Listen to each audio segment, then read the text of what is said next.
I stand before you tonight to say that time is not approaching.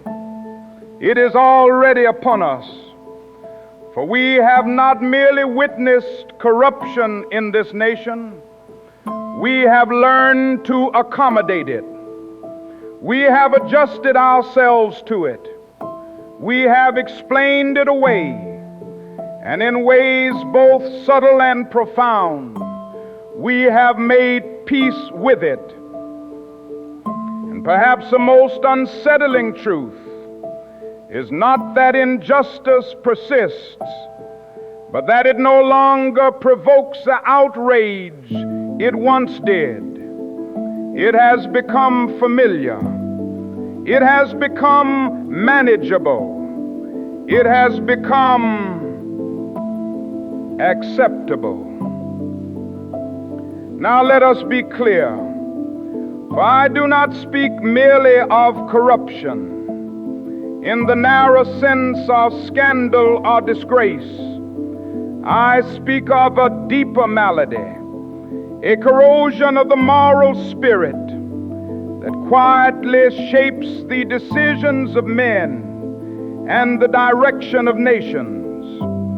It is a kind of corruption that does not shout, but whispers, that does not break the law outright, but bends it just enough to serve its purpose, that does not declare itself openly, but hides behind language so polished and reasoning so convenient that it escapes detection by all but the awakened conscience. We have reached a point where truth is too often treated as a tool rather than a principle, where justice is measured not by its righteousness, but by its usefulness, and where conscience, once the firm compass of human action, has been reduced to a negotiable instrument.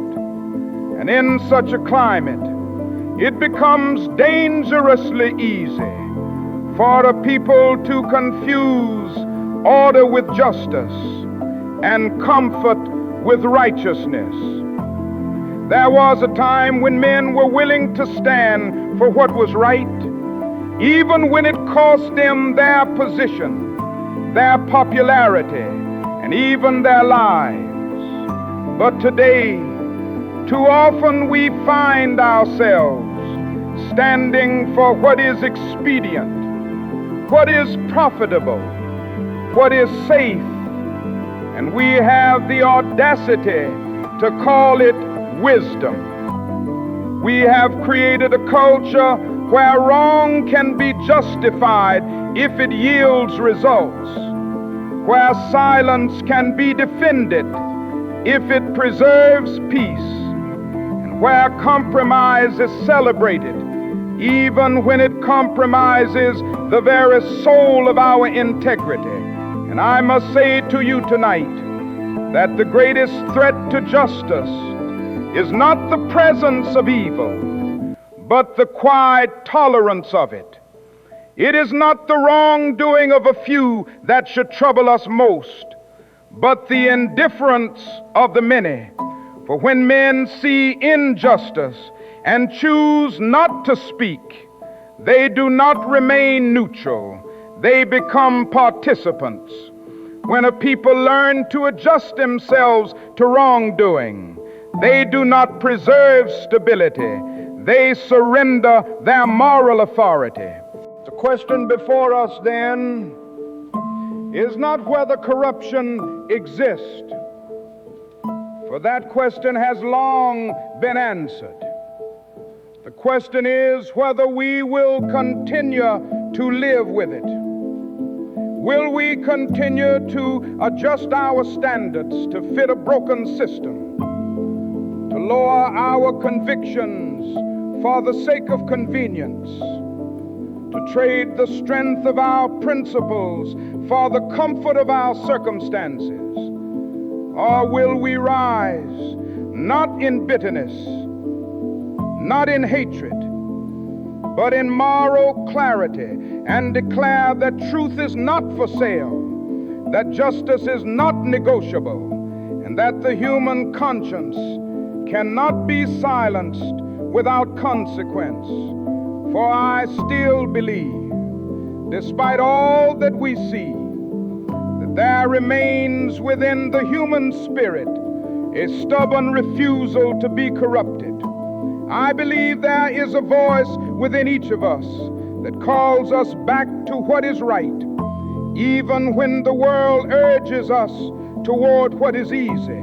And I believe that if we have the courage to listen to that voice, to follow it, and to stand upon it, then no system of injustice, no structure of corruption can ultimately prevail.